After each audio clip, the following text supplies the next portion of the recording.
thousands of our army and paramilitary forces have lost their lives due to the terrorism that has been perpetrated by our neighboring country called Pakistan. And what happened in Pahalgam on 22nd of April was a ghastly massacre. And this was done by terrorists who are Takfiri terrorists, who rounded up all men, separated the women and children, and shot dead all the men who were there, who had non-Muslim names and who could not pronounce or utter the kalima, and they were shot in their head. So this was the most gruesome massacre which took place in recent history in India. And as a result, subsequently, you know that my government had to reply on the 8th of May. And we had hit 9 headquarters of proscribed terrorist organizations which were proscribed by United Nations. And then subsequently, developments that took place. The Pakistani DGMO had to call the India DGMO asking for a cessation of all firing. So we want to bring to your notice that Pakistan has been indulging in this terrorism for many, many years. And there has been many questions that why don't you speak to them? Why don't you talk to them? Now, in recent past, when in Mumbai the famous 26/11 terrorist incident happened, wherein trained terrorists from Pakistan landed up in the financial capital of our country and started massacring people in a railway station. Then they shifted to 5-star hotels, and then they started massacring people over there. So fortunately for us, because of the bravery of the Mumbai police, one terrorist was caught alive. His name was Ajmal Kasab. The Indian legal system followed all the due process of law, and Ajmal Kasab was sentenced to death. And Ajmal Kasab revealed many things. Our agencies were capable enough to record the audio conversations which a terrorist group sitting in Pakistan were having with terrorists who were killing Indians in 5-star hotels. And those conversations, they were clearly telling them, don't lose heart, kill as many Indians as you can and you'll go to Jannah. This was the conversations that were recorded. So after 26/11, my government, headed by the then Prime Minister, Dr. Manmohan Singh, late Manmohan Singh, the Indian investigators went to Pakistan, gave them all the evidence, the DNA and everything. And even some American citizens were killed in this terrorist act. But you'll be surprised to know that nothing moved forward. Many times Indian investigators went to Pakistan, Lahore, Islamabad, but nothing moved forward. What made Pakistan move forward in this terrorist trial was when Pakistan was put in the FATF grey list, and one such meeting was held in Germany, and India wanted one Sajid Mir to be indicted. So the Pakistanis cleverly said he's dead. But the moment this important meeting was about to take place in Germany, Pakistan comes up to the committee of FATF and says, Sajid Mir is alive. So can you imagine a country which was saying he's dead, suddenly he is alive, and then the Pakistani government says that our courts have convicted him for some 5-10 years. But the main culprits of 26/11 are still scot-free. They were convicted for money laundering, not for terrorism. Pathankot happened after my Prime Minister went to Pakistan uninvited. And I want to put it on record, I was the one who criticized him for going over there. There were many opposition parties who criticized, why did my Prime Minister went uninvited from Afghanistan to Nawaz Sharif's place? But our air base was attacked, and we lost many personnel over there. The Prime Minister said, Pakistan wants proof, you send your own team. Can you imagine any country inviting a neighboring country's spy agency to come to Pathankot. They were invited. They had seen, they were given all the records, but nothing moved, nothing happened. So this talk of, oh, why don't you speak to Pakistan? Who do we speak to Pakistan? You know, we have been cooperated with them, but Pakistan had never been forthcoming. So Pakistan army, Pakistan deep state is hell-bent on destabilizing India. We don't run, as our head of delegation must have told you, India does not run any terrorist camps. India does not indulges in any terrorism in anywhere. And now Pakistan has the cheek to say all these things. So the best thing now which the Kingdom of Saudi Arabia, the Kuwait government and the Bahraini government, we have requested them when the delegation had met that they must ensure that Pakistan must be brought back in FATF grey list. That is where we will be able to control this terror financing of all these terrorist organizations. And do you know that when this person was made the field marshal in Pakistan, a US designated terrorist called Mohammad Ehsan was sitting right beside the field marshal.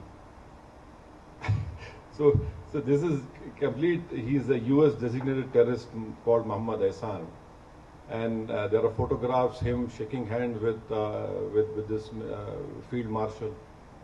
So there is a clear-cut evidence of Pakistan's involvement. These terrorist groups are prospering over there.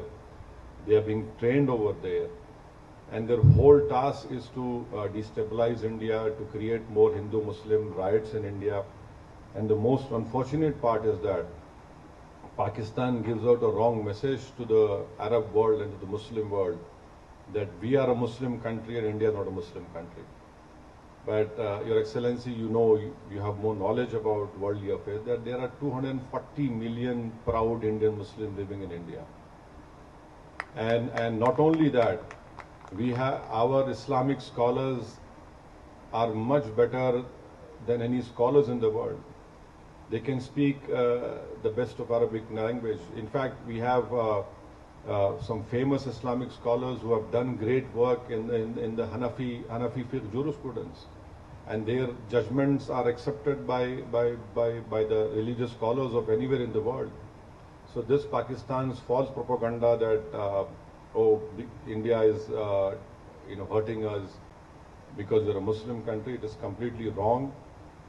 And in fact, Pakistan, if it stops these Takfiri terrorist groups, there will be stability in South Asia, there will be progress in South Asia. And Pakistan has put obstacles even in the SAARC. India wanted a bilateral railway agreement between all the SAARC countries. India wanted Bangladesh, India train, but Pakistan has always not allowed it.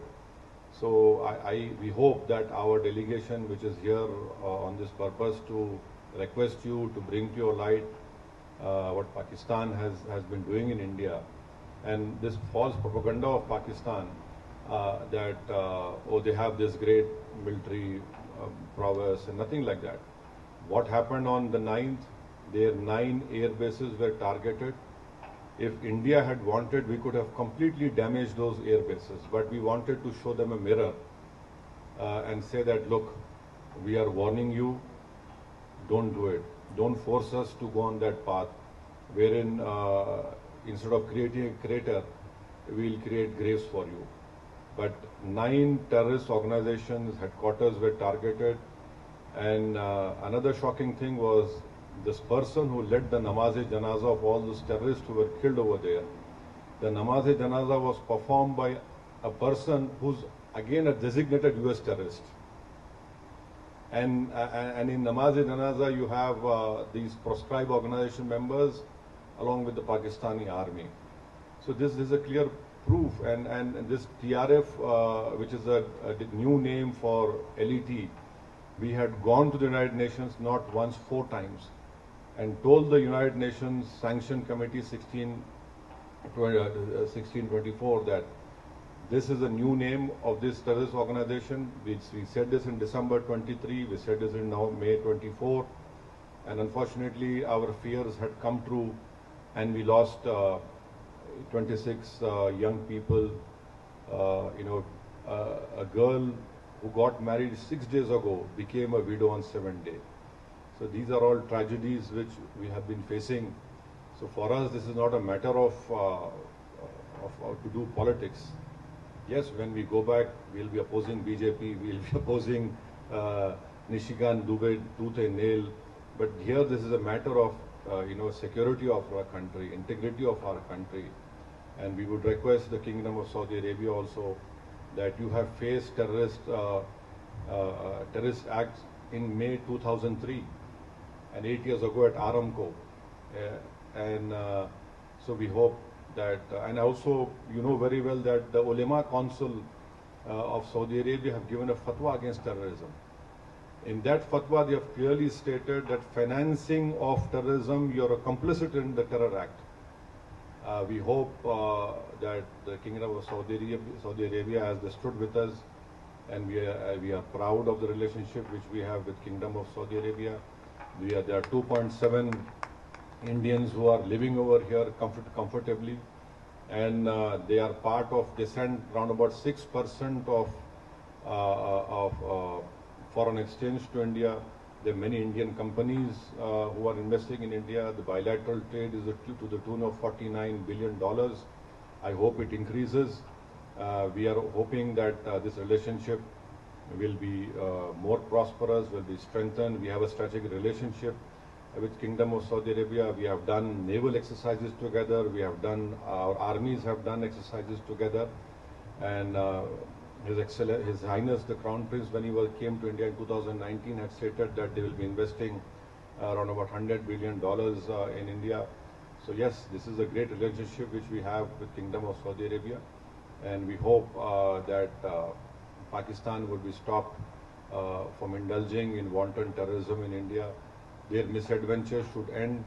It is not good for them also, because let me tell you very frankly that people of India are sick and tired of this terrorism being perpetrated by Pakistan, and Pakistan's deep state and military, and in fact, you in Riyadh, you have the Islamic nations ICMTC over here, and so it's an additionally very important that we stop Pakistan from what it is doing.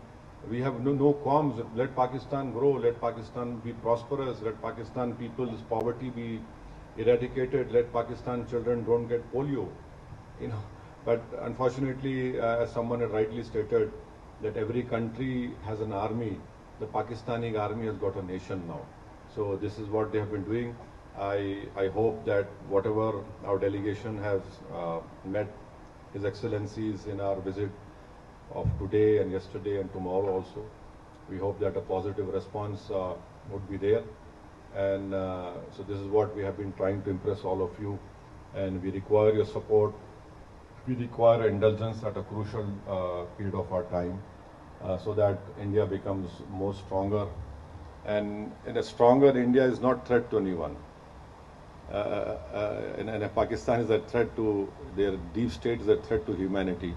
So these are a few words I had to say. Thank you so much for allowing me to say what I have to say. Thank you.